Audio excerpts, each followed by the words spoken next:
A very good evening and welcome to the Marian Minor Cook Athenaeum. My name is Xuan Yo and I'm one of the 2 Ath Fellows this year. According to a report by the Bureau of Justice Statistics, almost 70% of 405,000 prisoners released in 30 states in 2005 were arrested for another crime within 3 years of their release from prison. This shocking rate of recidivism tells us that there is a need for significant reform in our criminal justice system. Edward Latessa, our speaker tonight, will speak to the question of what works and what doesn't work in reducing recidivism. Professor Latessa is the director of and a professor at the School of Criminal Justice at the University of Cincinnati. He has published over 200 works in the area of criminal justice, corrections, and juvenile justice. He has also co-authored 8 books, including What Works and Doesn't in Reducing Recidivism, Corrections in the Community, and Corrections in America. Professor Latessa has directed over 150 funded research projects, including studies of day reporting centers, juvenile justice programs, drug courts, prison programs, halfway houses, and drug programs. He and his staff have also assessed over 600 correctional programs throughout the United States. Professor Latessa was identified in 2013 as one of the most innovative people in criminal justice by a national survey conducted by the Center for Court Innovation in partnership with the Bureau of Justice Assistance and the U.S. Department of Justice. As always, I must remind you that audio and visual recording is strictly prohibited. Please join me in welcoming Professor Latessa. Thank you. Thank you for that nice introduction. First, let me say it's a pleasure to be here. I'd like to thank Professor, where's Mark Costanzo, right there, for inviting me here. It's been a very pleasurable trip. Just a little bit about myself. I have been, this is my 36th year at the University of Cincinnati. I've been doing this work for a long time. My work's evolved over the years. I started out as primarily a researcher, studying crime and corrections, but over the years it's evolved. A lot of my work's applied. We have a big corrections institute at the university, and we do work all over the country, including quite a bit here in California. And so I think the end of my career is really dedicated to trying to make the system a little bit more just and a little more effective. I've entitled this What Works and What Doesn't in Reducing Recidivism. As you just heard, depending on what sources you look at, we have a fairly high recidivism rate in the United States. Recidivism is simply when someone continues their behavior. And so this is something I've been studying for many years. I first got interested in it probably about 20 or 25 years ago and really started asking myself, what was it about correctional programs and interventions, that the ones that were effective, that was different than the ones that weren't effective, right? And so that began a journey into prisons and jails and probation departments, looking at assessing programs, conducting some fairly large-scale studies, and building off of the work of some others. And so I start with basically the question, what does the research tell us? What do we know from the research? And as I said here, there's often a misapplication of research. If you believed every study, you wouldn't eat anything. You just drink a lot of red wine because it's the only thing good for you. Those of you that drank white tonight, you're not going to get any better. Because we know we can find a study to support just about anything, especially with the internet today, I like to approach this subject by thinking about a body of knowledge, a body of research. And let me explain. How many of you think cigarette smoking is bad for your health? Most of you. How many have read all the research that's been published over the last 50 years? Right? Not too many people have read all that research. Well, there are some studies that say smoking's not that bad. Right? Now, they were funded by the tobacco industry. Right? But why don't we believe that research? We don't believe that research because over the last 50 years, there have been hundreds of studies done all over the world by independent researchers who have basically concluded that if you smoke a lot, it can lead to cancer, emphysema, heart disease, and a whole list of other diseases. In other words, we have a body of knowledge. We didn't always have that body of knowledge. It wasn't until 1964 that the Surgeon General said smoking was bad for us. In the 30s, They told people smoking was healthful for them. It helped digestion. What's changed? All that research that's been done. And so the question is, what's the body of knowledge tell us about correctional interventions? We spend billions and billions of dollars in this country locking up people, our fellow citizens. And what do we get for that money? And how do we become more effective? That's what my work's been about. And I don't have time to talk about all that goes into this research. So I'm really going to kind of summarize it for you here. And first tell you that we have a very large body of research, 30 or 40 years of research now, that indicates that correctional services and interventions can in fact be effective in reducing recidivism. The problem is not all programs are equally effective. The most effective programs are based on really three simple principles: the risk principle, the need principle, and what we call responsivity or treatment. Who should we target? What should we target? And how do we go about doing it? Let's start with risk. Risk in this context refers to the risk of reoffending, not the seriousness of the crime. Seriousness of the crime actually has very little to do with risk of reoffending. Let me explain. You're all low risk. You're all low risk. If you committed a crime, even a serious crime, I can almost guarantee that if you were assessed by any assessment process, you would score low risk. Why would you score low risk? Well, you don't have criminal histories. You're educated. You're either employed or in school. You have families that care about you. You're not substance abusers. You don't associate with criminals. In other words, you don't have a lot of risk factors. Doesn't mean you're not capable of breaking the law. It doesn't mean you're not going to be punished for that. It simply means you're low risk. I don't have to do a lot with you to see that you don't do it again. Okay? The risk principle is really pretty simple. It says that as a general rule, treatment effects are stronger if we target higher risk offenders, and harm can be done to lower risk offenders. It's really a simple proposition. Okay? If you think about a state like California, if half of the people that come out of your prisons every year never go back again, which half are you worried about?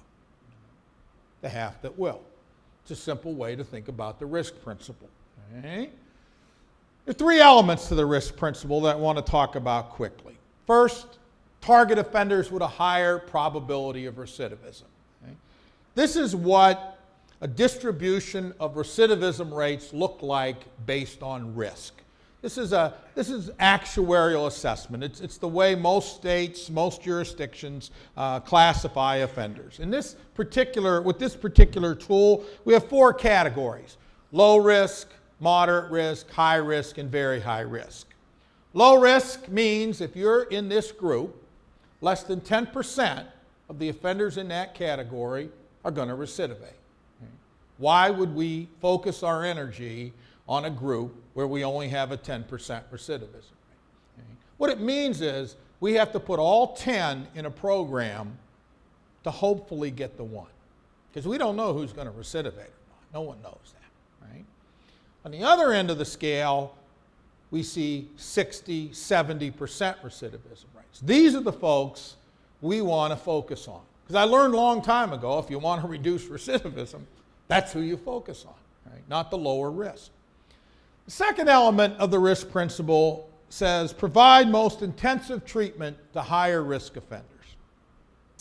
For many years, myself and others would go around and we'd tell folks, they need to focus on higher risk. Everybody got that. Need to provide most intensive treatment to higher risk.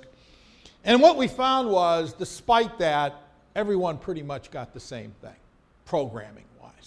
And so started to look hard at the research. The question is, what does intensive treatment mean in practice? Right? Most studies show the longer that someone's in treatment, the stronger the effects. You look across literature, look at mental health, look at substance abuse. It says keep them in treatment. However, if we keep them too long, treatment effects go down. So we had a dilemma. Some of the research is saying keep them in treatment, and others saying don't keep them too long. Right? I went through a very serious illness a number of years ago, and I had to go through radiation and chemotherapy, and as I went through it, I began thinking about this whole issue of dosage.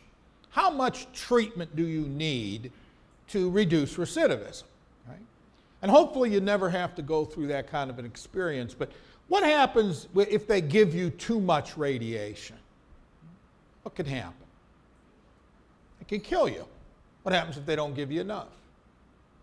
It could kill you, right? And so they're very prescriptive. The doctors are very careful. They monitor you. They make sure that you're responding. Your blood count doesn't get too low, right? And I kept thinking to myself, well, that isn't what we do in corrections. We just throw them all in a program and hope for the best.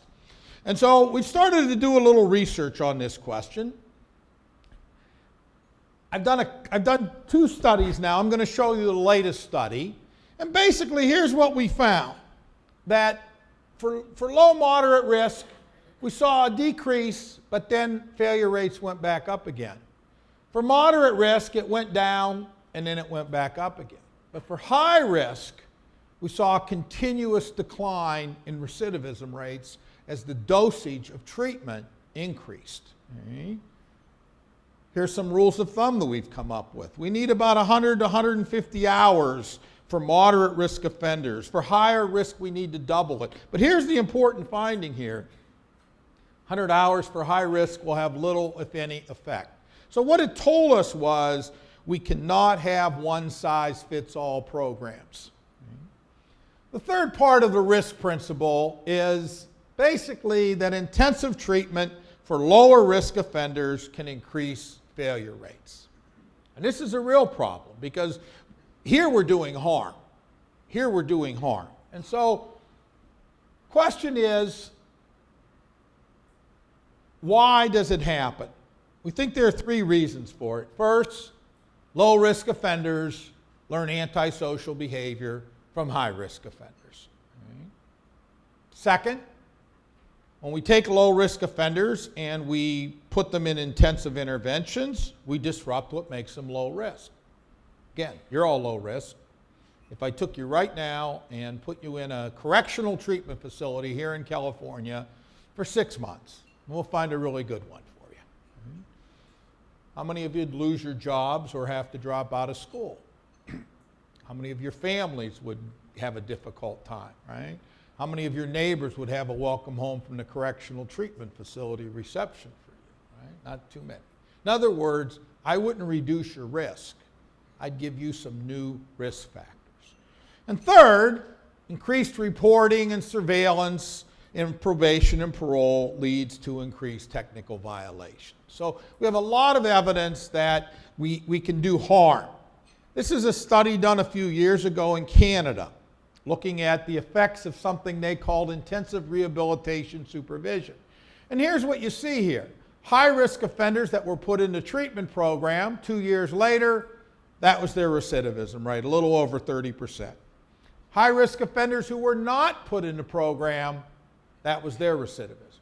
So they significantly reduced recidivism for high-risk offenders. But look what happened to low-risk offenders. They doubled their recidivism rate. Now, I know what you're thinking, that's Canada. There's only like 10 offenders in the whole country. Right? I'll give you that. All right? A number of years ago, I did what was at the time the largest study done of community-based correctional programs. We've since replicated an even bigger study, but we pretty much found the same things. This study involved 13,000 offenders, half of whom came out of prison, the other half were on probation. They were all sent to a residential program, either a halfway house or what we call a community-based correctional facility. We did a 2-year follow-up on all of the offenders. We wanted to see if the programs were effective, but also who were they effective for. The problem is you can't compare low-risk people to high-risk people. It tells you nothing about a treatment effect. Right? So, for example, if the group here, if 10 people here all had some virus, weren't feeling well, and 10 people over here were feeling great, and you took them to the doctor, sat in the waiting room, held their hands while they waited to see the doctor. Right? Some of you might feel better. You go, you get some fluids, some medication. Let's say a third of you feel better. That's a treatment effect of 30%. Anyone over here going to feel better? Some of you might get sick, right? But let's say a third of you get sick. Right? 70% of you are still healthy. Right? 70% of you are still sick. It's not fair to me to make that comparison. I got a treatment effect here. I got a negative effect here. Right? So we often make that mistake over the years in comparing low-risk people to high-risk people. That tells us nothing about a treatment effect. So we did this large study, and here's what we found. These are the treatment effect rates of failure. These are the programs. They mean nothing to you. But here's how you read this. These red bars are how much worse, percentage-wise, low-risk offenders did who were placed in those intensive, expensive programs. As I said to the director of corrections at the time, why would you spend $85 a day to increase recidivism rates? These are the exact same programs, and these are the treatment effects for high-risk offenders. It's almost like we flipped the chart. And here's where you see the risk principle. We'll just take this one right here. Mahoning County, this program reduced recidivism 32% for high-risk offenders. Cut it by a third. We'll find them on this chart. Mahoning County increased recidivism 29% for low-risk offenders. So the exact same program, which was reducing recidivism for high risk, was increasing recidivism for low risk. And by the way, when you put their numbers together, they look like zero. They look like they had no effect. And by the way, who are we worried about? High risk or low risk? High risk. The need principle, or the what to target, really focuses on a body of knowledge related to risk factors. This is an extensive literature that goes back to the earliest days of criminology. The first person to do these studies was a man named Lombroso. Cesare Lombroso was an Italian psychiatrist who dedicated his life to studying criminals. He personally studied 5,000 Italian convicts. And he wrote a book. In the 1880s, he wrote a book called The Criminal Man. And he wrote in the book how one day they had killed a bandit, they had brought the body to the prison, and he said as he stood over this dead offender, it suddenly occurred. It was like a revelation, he said. After all these years of research, he could identify the characteristics of the criminal. What did he say they were?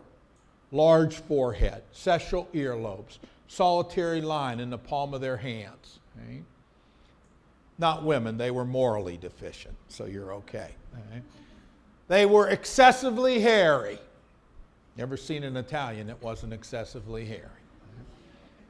They had acute eyesight, lack of foresight, and they loved orgies. Lombroso went on to say that about a third of all criminals were what he called born criminal, atavistic throwbacks, Neanderthal men. It was very popular at the turn of the century. Social Darwinism was popular, became research was done on heads and body types, all of those things. Lombroso was wrong. His work was flawed. Nobody believes that anymore. But here's why he's important. He's important because he was the first person to try to study criminals scientifically.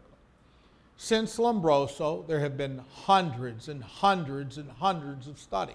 That's part of the problem. If you started reading that literature, it would take you years. And when you got done, you'd be just as confused as when you started, because for every study that said something's a risk factor, there's another one that says it isn't. And so through techniques like meta-analysis, we've been able to identify those factors that have the strongest correlation. It's important work. It's also one where we often go wrong. One of the problems, I think, with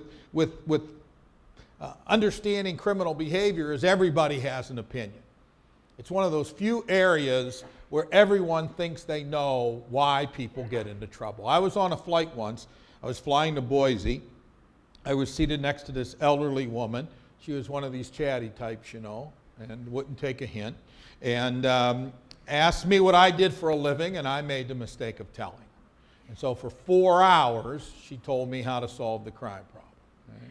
Now I just tell them I'm a proctologist and they leave me alone. Again, I'm going to cut right to it.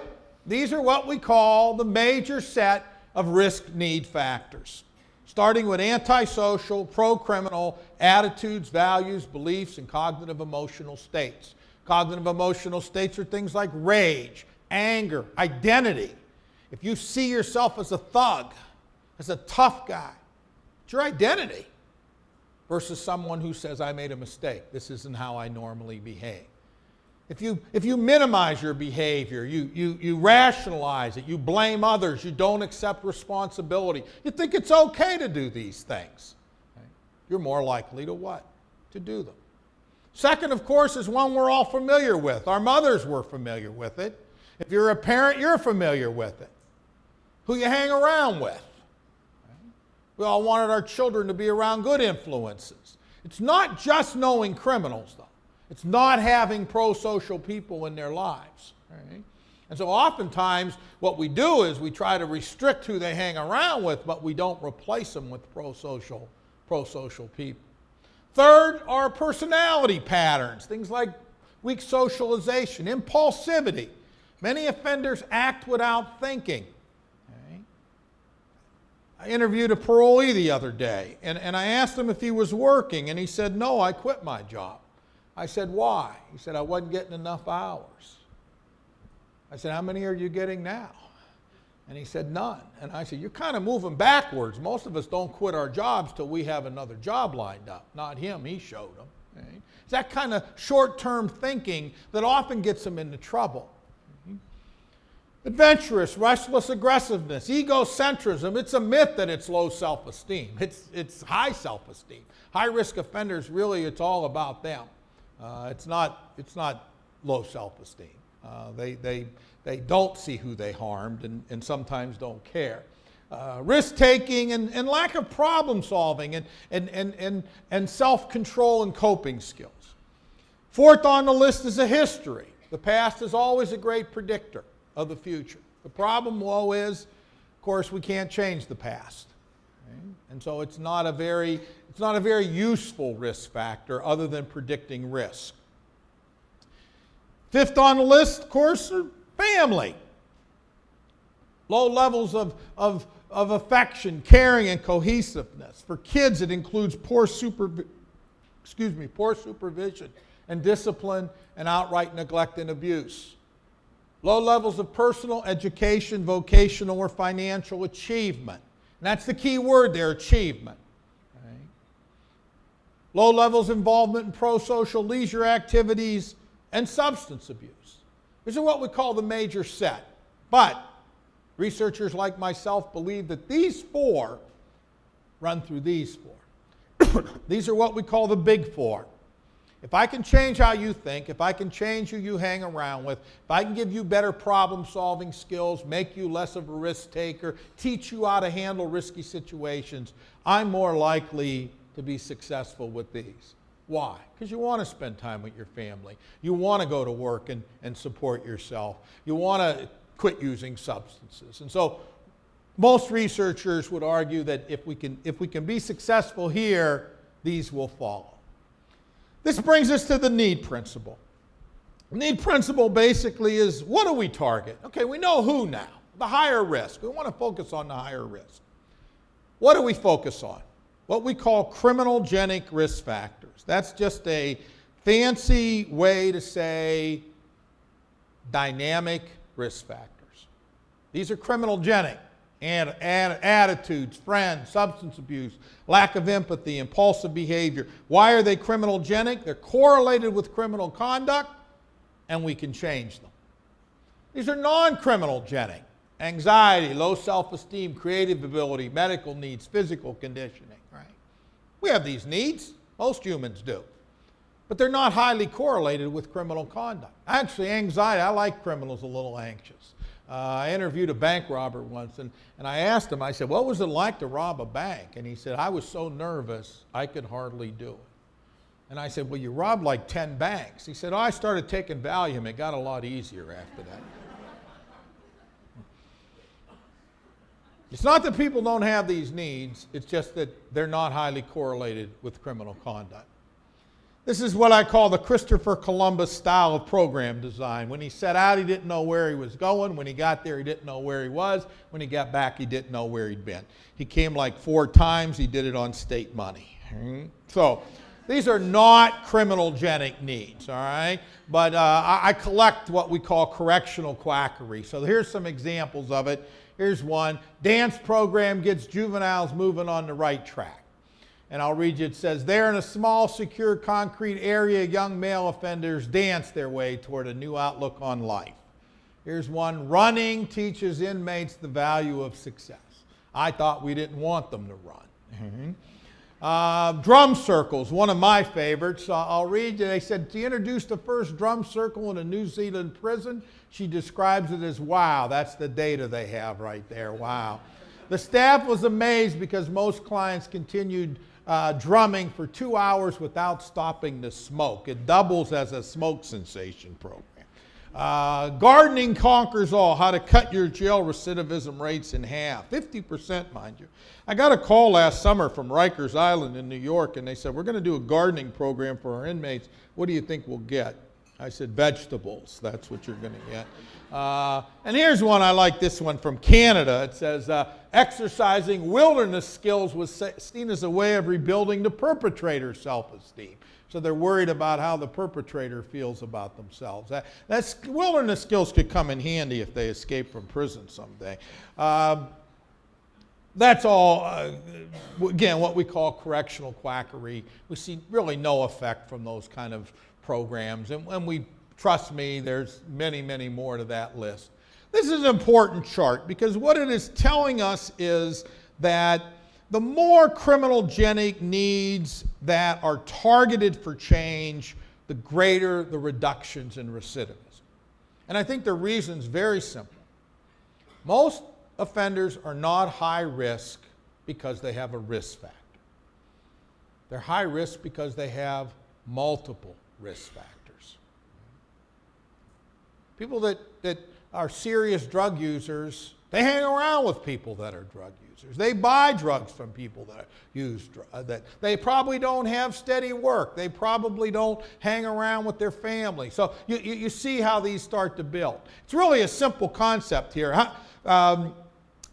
You take a typical offender, typical parolee here in California. If they don't have a job, you think that's a risk factor for them? Yeah, sure. It's a risk factor. It's a risk factor for you? Right. If you lost your job, you wouldn't start selling drugs. You wouldn't start mugging old ladies or stealing cars. You'd go get another job.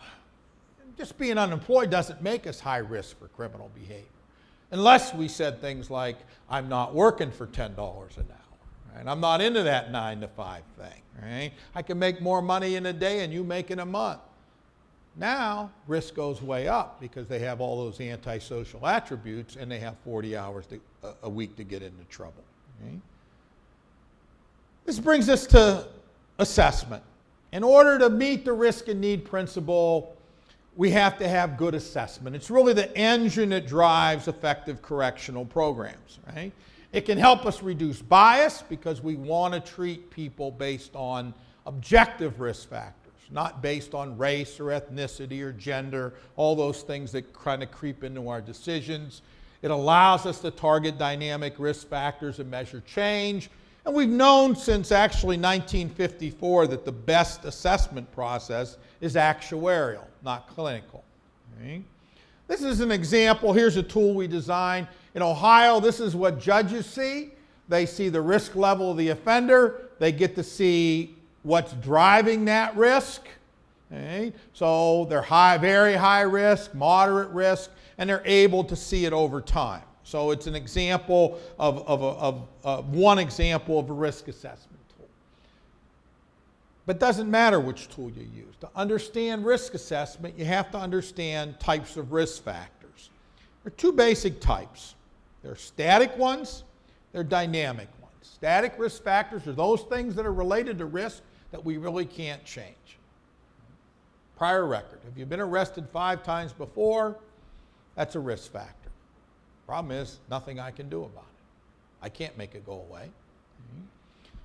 Dynamic risk factors are those things related to risk that we can change. So you don't have a job, you use drugs, right? You hang around with the wrong crowd, right? I cut this out of the newspaper once to kind of help people understand the idea of risk. These are the risk factors associated with the first heart attack. I'm in training for one, so I thought I'd brush up on them. The first three, family history, gender, and age, are all good risk factors. But you can't change them.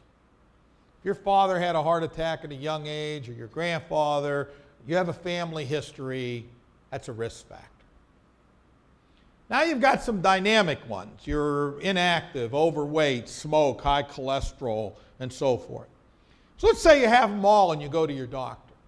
What are they going to have you work on? Well, they're going to have you work on the dynamic ones, right? By the way, you could reduce everything. It doesn't mean you're not going to have a heart attack, right? We always hear of these joggers that kill over. That's why I don't exercise. Right? But we know that as groups, if we exercise, cut our cholesterol, quit smoking, we can reduce rates by 20, 30%. That's what actuarial prediction's all about. But here's the point I'm trying to make. Just because these are the ones we're going to target doesn't mean we can ignore these. Are we worried about having a heart attack when we're 20? No. It's a very rare event. It's not till 50 kicks in that we start worrying about heart attacks, right? And so my point is the best assessment looks at both static risk factors and dynamic risk factors. Because if you used to be a heroin addict, you may have not used heroin in 10 years, but you always have that risk. If I've never used heroin, my risk is lower. It's lower, even though that's in your past. Okay? You always have that possibility of going back. So we have to understand risk assessment. Okay? But this is important. While there are two types of overall risk factors, there's two types of dynamic risk factors. There's acute ones that can change quickly. What can change quickly? You can get a job. You can go out and interview, start on Monday, you went from unemployed to employed just like that. It's an acute factor. But most risk factors with offenders are stable. I'm not going to change how you think overnight. I'm not going to make you less impulsive overnight. I'm not going to change who you hang around with overnight. That's going to take time. And it's related to the dosage issue. Okay? If I ask you to think of 3 speeches that have changed your life, not including this one, okay? Let me assure you that most of you can't do it. Few of you you'll have some speeches, John F. Kennedy or Martin Luther King, that maybe you joined the Peace Corps when you heard that, or changed how you looked at hope or race. But it's very difficult to think of speeches that have changed our life. But if I ask you this question, to list 3 people that have changed your life, my guess is most of you can do it, and you can do it very quickly. Right? Who are the people? Who are the people that changed your life? Yeah, your parents. All right, there you go. Who are the people? Friends. All right. Hopefully good friends. Yeah. Henrietta? Professors? Sure. Teachers? Coaches? Grandparents? Aunt? Uncle? Spouse? Children? I had a guy the other day had 3 ex-wives that changed his life. All right?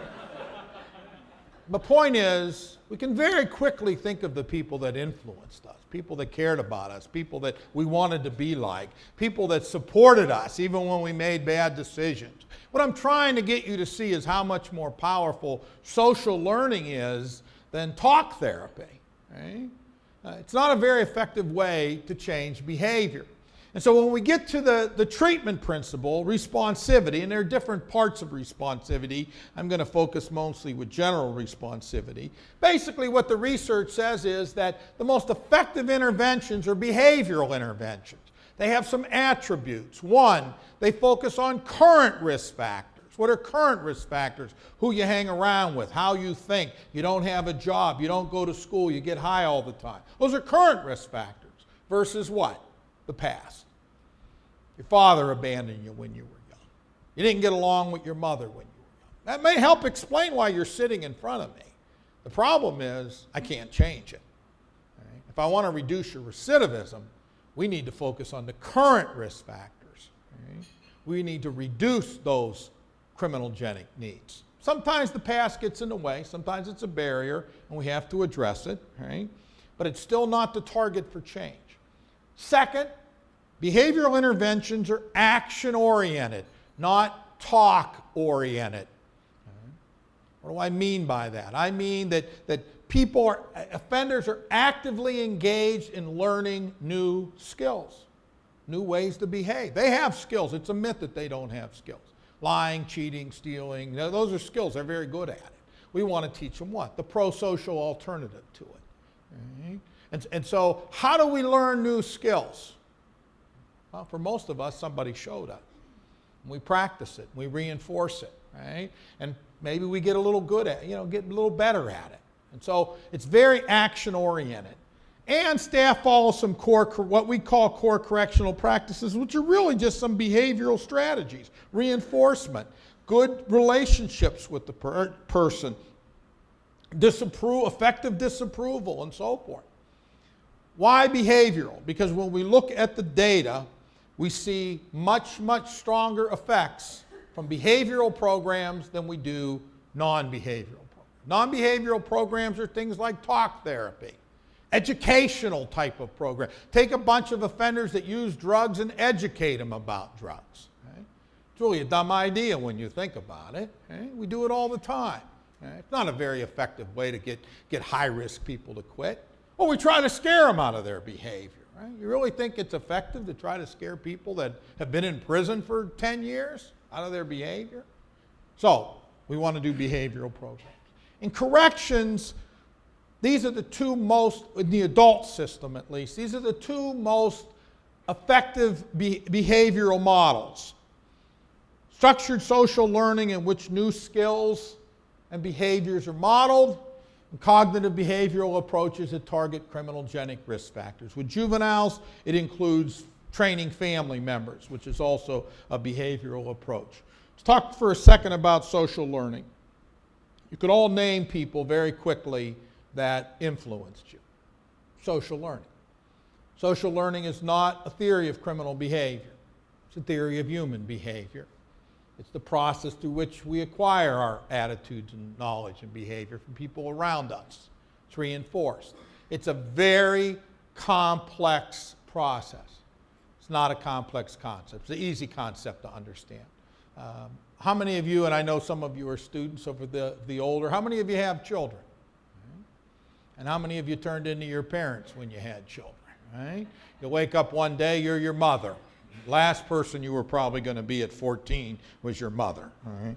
I have 4 children. My youngest said once when she's a parent, she's going to let her kids do whatever they want. I said, you go right ahead, Allie, you just be home at 10 o'clock. Right? I turned into my father. I said things I swore I'd never say. Right? You're born in a barn. You think money grows on trees. I'll give you something to cry about. That was always my favorite. My son, I remember saying to my son Michael once, I said, Michael, do I look like Rockefeller? He said, who the hell's this Rockefeller guy, Dad? I said, I'm sorry, do I look like Bill Gates? Right? But my father always said Rockefeller. That's social learning. The problem with social learning is we don't just learn good things from other people. We learn bad things from other people. That's why structured social learning. And there's a number of new models. We've been testing a number of models around the country. We've been training probation and parole officers how to work differently with their clients around the country. And the results, now there's enough research actually in meta-analysis that show the significant reductions in recidivism when we simply work differently with the people that we're charged with supervising. Cognitive behavioral approaches, of course, are linked to those attitudes and those values and beliefs. This is the principles that thinking affects behavior, that antisocial, distorted, unproductive and irrational thinking can lead to that kind of behavior. The thinking can be influenced. We can change how we feel and behave by changing what we think. Again, it's a complex process, but it's an easy concept to understand how our thinking drives our behavior. Okay? So let's say you're going home for summer and you're driving, and the speed limit's 65, and you're doing 75. You're going 10 miles over the speed limit. What are the thoughts that allow you to drive over the speed limit? Everybody does it. I'm a good driver. I'm in a hurry. There's no police. I'm in the 10-mile limit. Right? The list goes on. What's influencing our behavior? A few thoughts. There you go, right by the State Highway Patrol. What's your first thought as you go by? Oh shit, that's your first thought as you go by, right? No one is thinking I'm in the 10-mile limit anymore, by the way, right? We're thinking, hope he doesn't see me, hope he doesn't stop me. I'm thinking of excuses, right? I mean, that's what's going through our mind, right? And when he's writing the ticket, right, oftentimes who are we blaming? We're blaming them. Why me? We're the victim. We got cut out of the herd. Offenders think like that too. It's just different behavior. So I sold drugs. They didn't want them, they wouldn't have bought them.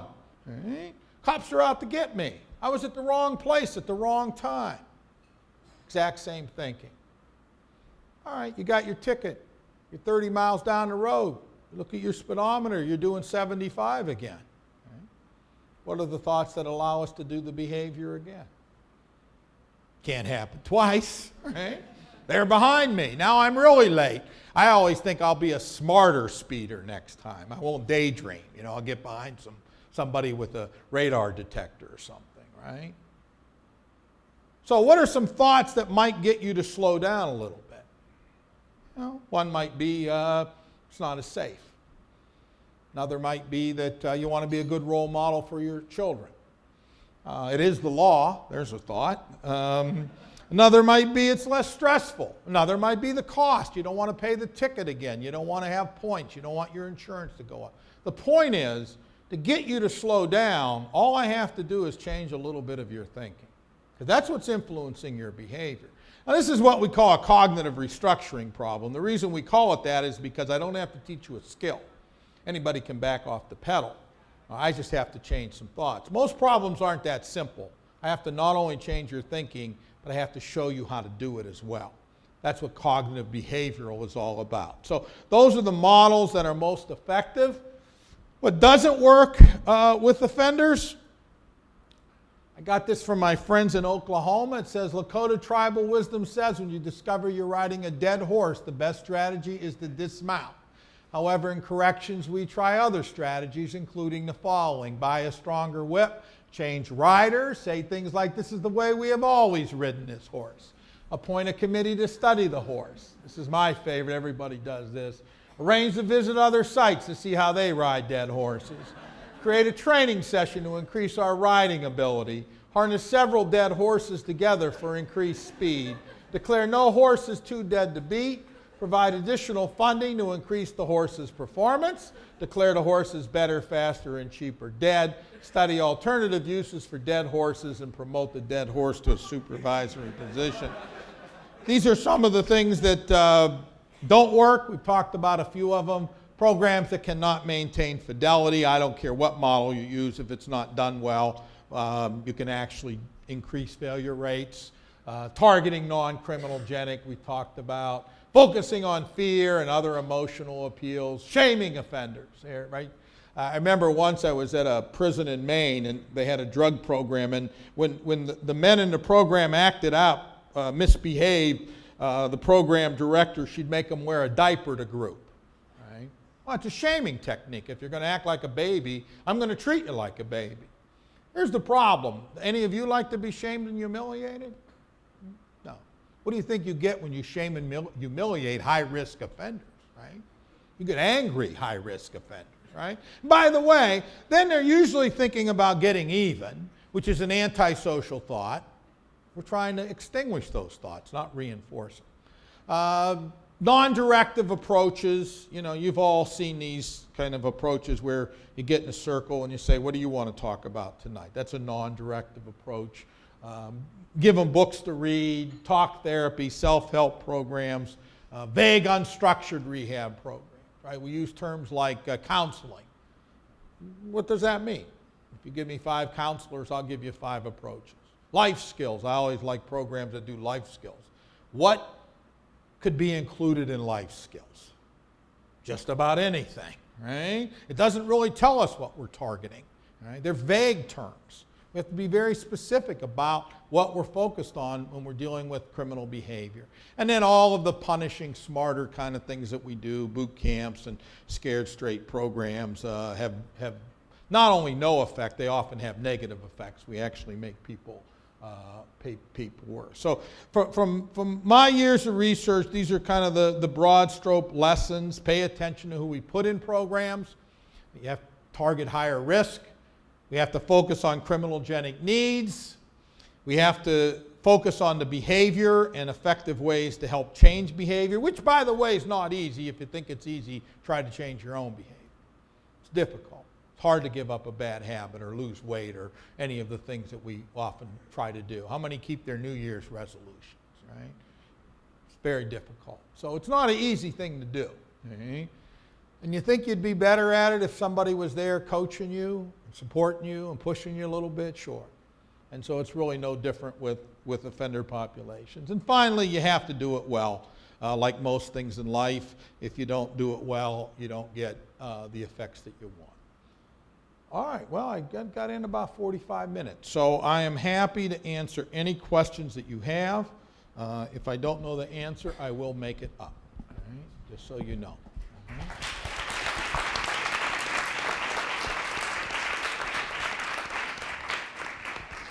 So we now have time for questions. If you have one, please raise your hand and Shuen or I will come to you.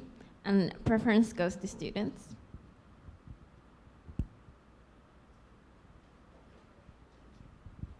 Hi, I'm Grace. Thank you. That was really interesting. Hi. Oh, hi. I was looking at a hand back there, so go on. Yes, yeah, there's right. 2 of them. So I was wondering if you could elaborate on the life skills you just talked about and how that's not a super effective approach. Yeah. So would classes like financial literacy and anger management be an effective tool? Or are you saying that in general those just don't work as well? Something like anger management can, but again, it's specific to that offender. Is anger their problem? I mean, we like to think violence is anger related, but a lot of violence is not anger related. You know, in the drug world, violence often has nothing to do with anger. It has to do with business. You know, you're in my neighborhood, my territory. I'm going to eliminate you as a supplier, just like, you know, in the legitimate world, we might try to put somebody out of business. So for some offenders, but again, if I'm going to target anger management, I need to go about it a certain way. I need to use a cognitive behavioral approach. I need to teach you how to control that anger, how to channel it in appropriate ways. Other things like financial management, we won't get very far with those kind of things. It's, you know, it's not a major risk factor, right? Put it that way. A lot of people have financial needs, right? I mean, greed's a powerful risk factor, but again, that's part of attitudes and values and beliefs. So I would put financial I remember once I was at a federal prison, and they did exactly that. They did money management, and I walked in, and the woman running the group said, Dr. Latessa, would you tell them how important it is to budget money? And I thought, I'm the last guy in the world that you ought to be asking. So she had one inmate, and she said, it's very important that you save 20% of your money. And he said, I only make 6 cents an hour. It's kind of hard to save any. And I almost fell out of the chair laughing. And I thought to myself, he's not here because he couldn't budget his money. He's here because he robbed banks. Okay? Those were his risk factors, not the fact that he couldn't, you know. And oftentimes we think, well, if they just had more money, right? They just had more. Some of them, I've known offenders that, you know, had meth labs. If you gave them more money, they'd had a bigger meth lab. So it's not high on the risk factor list. Right? But again, there are life skills that are appropriate for target. Right? But, you know, it can include anything. How to balance a checkbook. It could be a life skill. you know. Has nothing really to do with criminal conduct. Thank you. Hi, thank you so much for coming. First of all, as a Canadian, thank you so much for all the shout-outs. There you go. Yeah. I actually just had a question on how you would consider offenders who have been, I guess, in the system since they were very young. Yeah. And if that would change, like your research and what you just put in now, and if it doesn't change it, why doesn't it change it? And if it does change it, how would you change it? Yeah, well, of course, you know, and I've been to facilities where, especially for juveniles that have basically grown up in an institution. And if that's the normal for you, there's certainly not much that will, you don't see anything different about coming back to that kind of institution. Age is one of the strongest predictors of kind of the recidivism curve, if you will. Most people grow out of crime. They just age out. And just as most of us older folks here, we don't do the things we did when we were 20. We don't go out late at night. We don't, hang out. We don't do a lot of things we might like to do, but my children wake me up at 11 as I'm sleeping in the chair to tell me they're going out.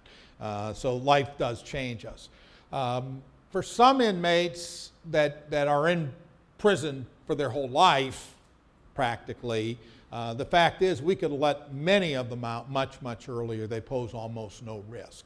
One of, I think, the tragedies of our mass incarceration were these draconian sentences that limit our ability to get people out of prison when they're in their 50s and 60s and 70s, when they cost the most because of health care.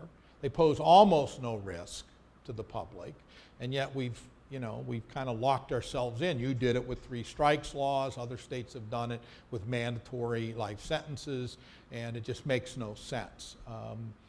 Prisonization, there are studies. We actually know 3 things happen when people go to prison. Some get worse, some get better. They learn their lesson, and most go into what we call a deep freeze. They come out just like they went in.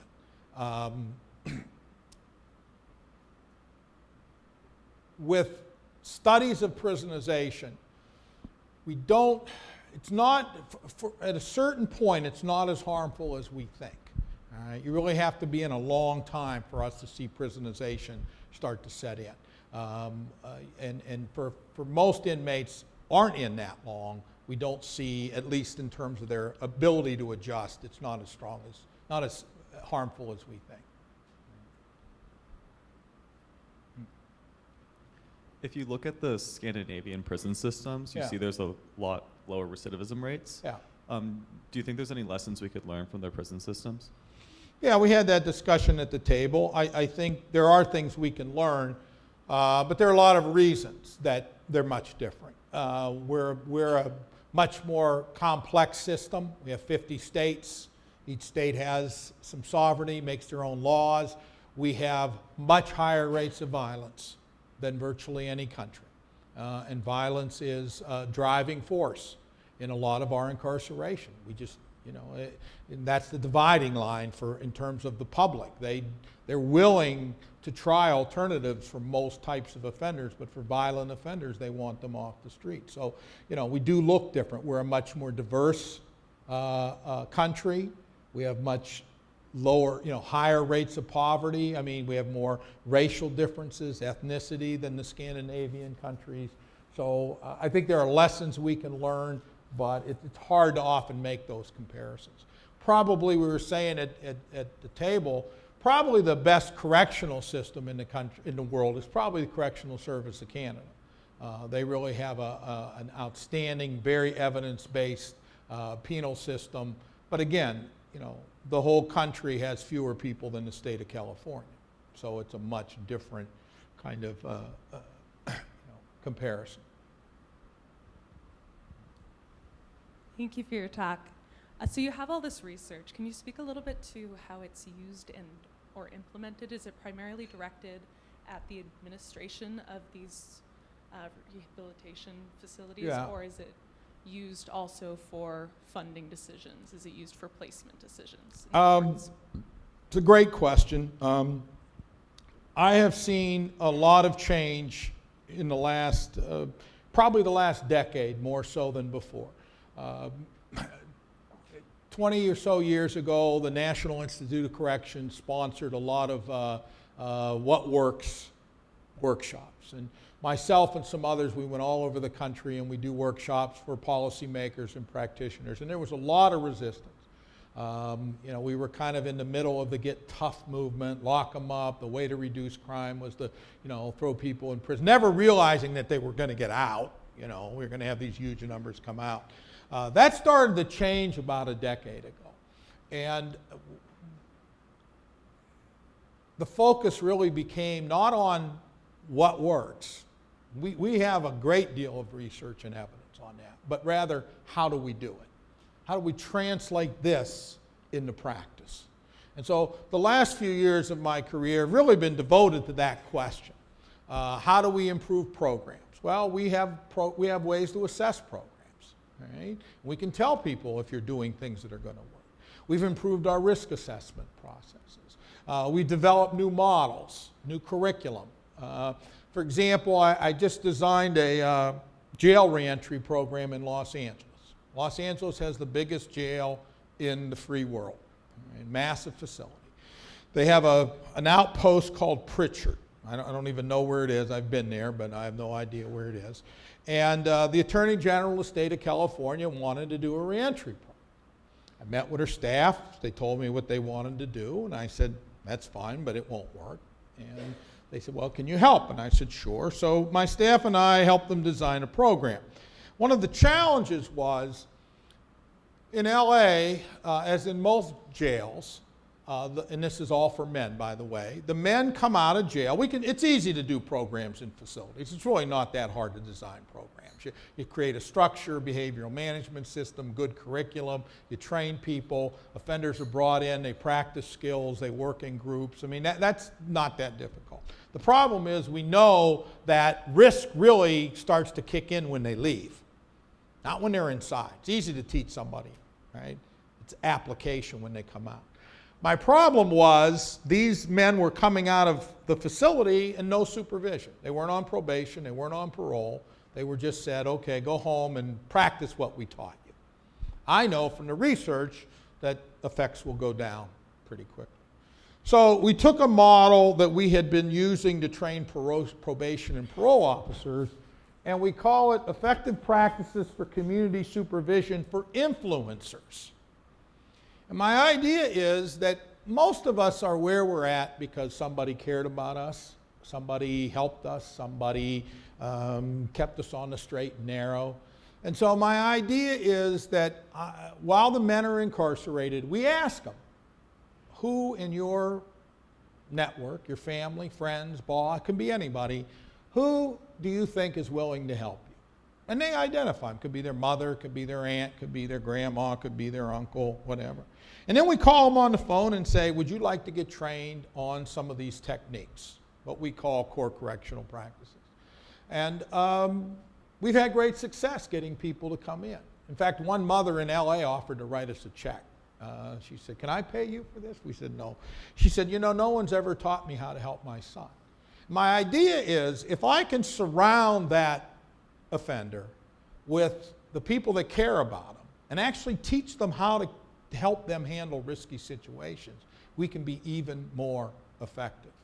Right? So I think the idea is that we can't just rely on probation officers, parole officers, the police. We've got to we've got to bring in other people and train them and support them and coach them. I think we can be even more successful. I don't even remember what the question was at this point, but I have seen.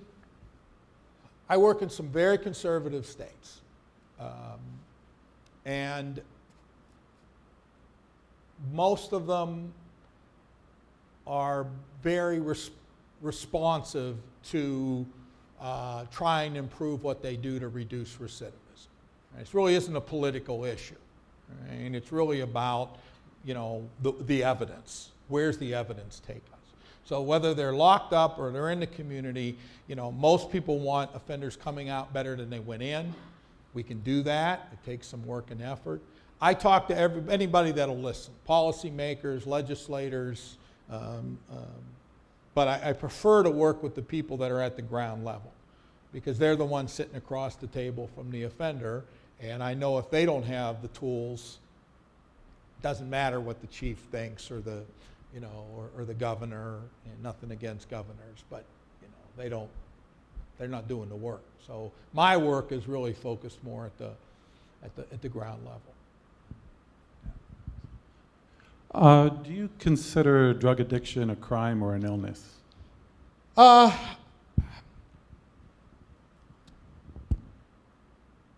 I don't.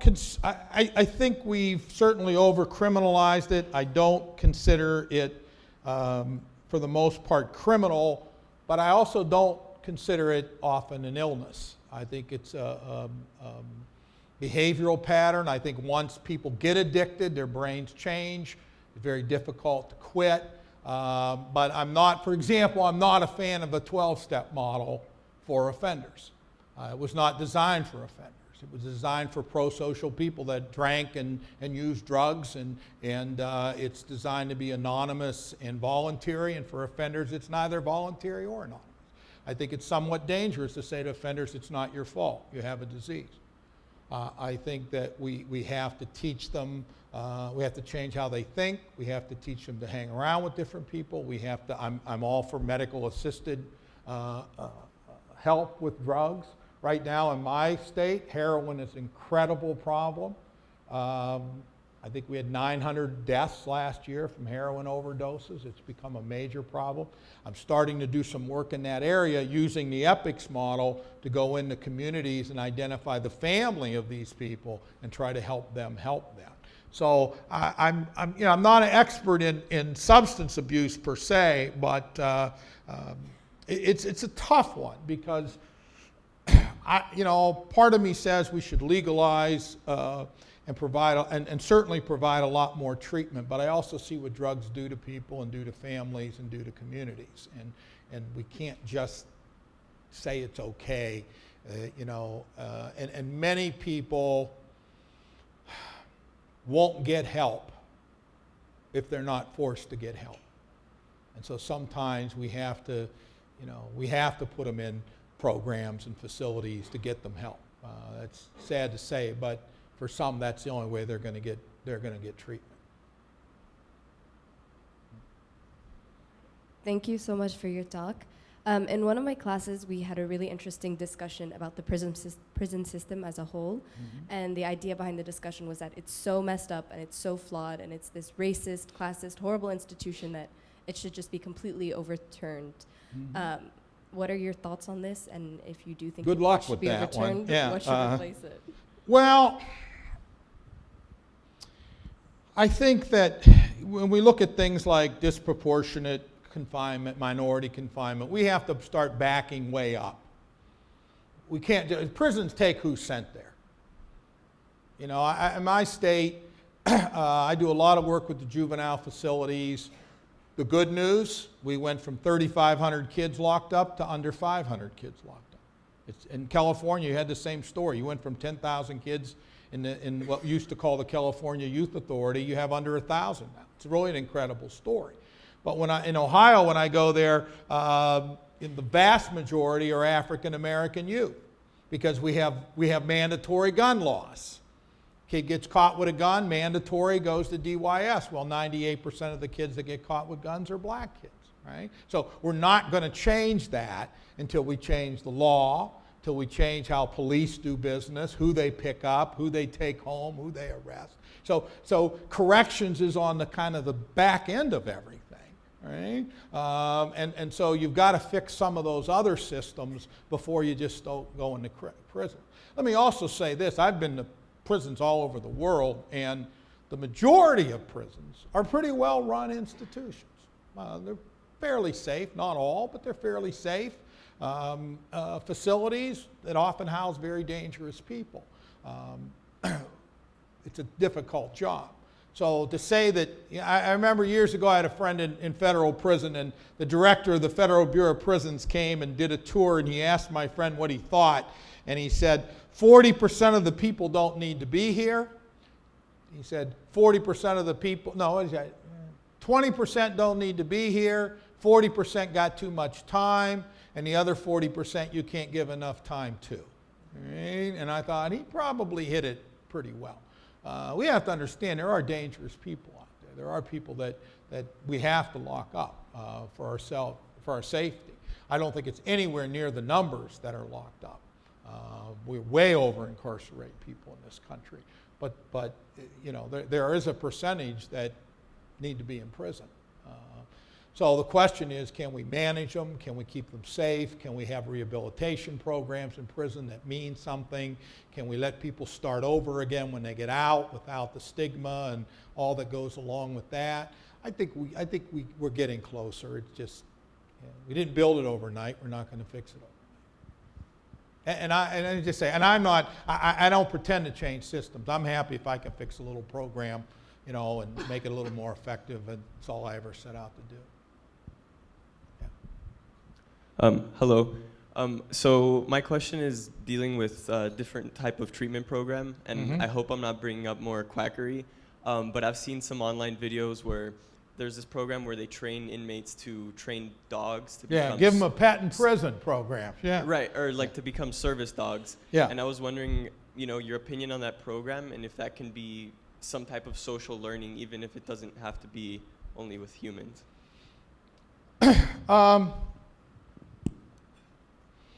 Again, there are prisons that train service dogs, seeing eye dogs. I think that's it's actually a pretty good skill. Many of those men can come out and do that kind of work. But as a rehabilitation program, even if it's targeting empathy, right? That's one small risk factor among a whole bunch of risk factors. Right? And so we have no real evidence that those kind of programs are going to have big effects on recidivism. Empathy, by the way, is very difficult to change. It's easier to change kind of cognitive empathy, getting people to understand that they hurt somebody, than emotional empathy, which is very difficult. But it's like egocentrism, right? Egocentrism is a risk factor, but just being egocentric doesn't make you a criminal. Right? We'd have to lock all the professors up in the country, right? But if you're egocentric and you hang around with people that get in trouble all the time, and you think that what you do is okay, and you have no problem selling drugs or hurting people, now your risk is very high, because you not only have those risk factors, but you're pretty much insulated from any insight, because you can do no wrong. And it's kind of the same way.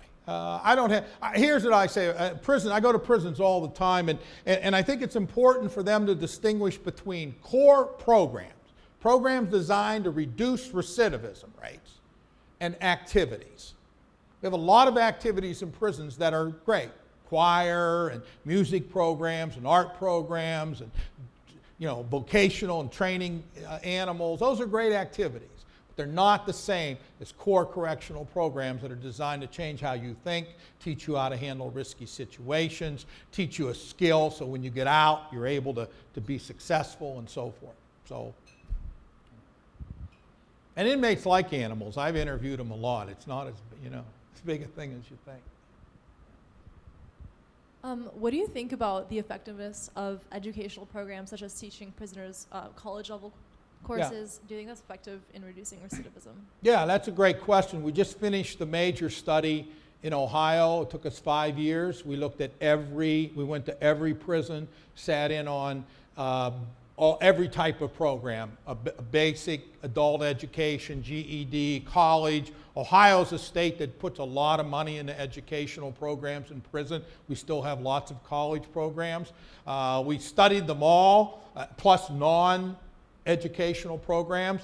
And we found that most of the college and education programs had an effect on recidivism, right? But they were more effective when they were combined with other types of programs, right? So just taking college classes had a 4 or 5% effect, But when they did that and they went into recovery programs or they went into cognitive programs, then you started seeing much stronger effects. And I think it just supports what we've been saying, right? I mean, yes, most inmates aren't educated. They've quit school. But at that point in their life, they're also criminal now. So just giving them an education won't always reduce that risk significantly, all right? But if I can give them an education and target some of their other risk factors, now they're going to be more successful. This will be our last question tonight. All right, make it a good one. I will do my best. Thank you so much for coming, first of all. I was wondering, for offenders who do go through these treatment programs and then do recidivate, do you see any patterns of change in the seriousness of the types of crimes they're committing? So if you are a low-risk offender and you go through these treatment programs and you do recidivate, are you committing more serious crimes, or is it at the same level, or is the seriousness lessening? No, most studies, it's difficult to look at kind of seriousness. You can do it, but it's difficult for a bunch of reasons, one of which is what somebody did, what they're convicted of, maybe different things because of plea bargaining, and if you're on parole, sometimes they won't even charge you, they'll just revoke your parole. So it's hard to look at that. There have been some attempts to look at, do you commit less serious crimes, mostly with folks like sex offenders, for example. About half of sex offenders that recidivate for non-sex offender crimes. And one might say, well, it's less serious. But what it really tells us is that they're criminals, and sometimes they commit sex crimes, and sometimes they commit armed robbery. So it's hard to tease that out. It's not an easy thing to look at whether the seriousness goes down. But it's an important issue when looking at recidivism for this reason. I might, in any typical recidivism study, I might fail because I get caught using drugs. I'm a recidivist. I'm a failure. You get caught for armed robbery. Well, that's much more serious. You stuck a gun in somebody's face and threatened to kill them, right? I bought some drugs. We're both recidivists. We both show up in the study as failures, yet there's a big difference. It's difficult to do that kind of research because you have to go to the actual police files and look at it, and it's very costly, very time consuming. There have been some, but not a lot of studies in that regard. So that's something you can work on, okay? All right. Please join me in thanking Professor Latessa for tonight. Thank you.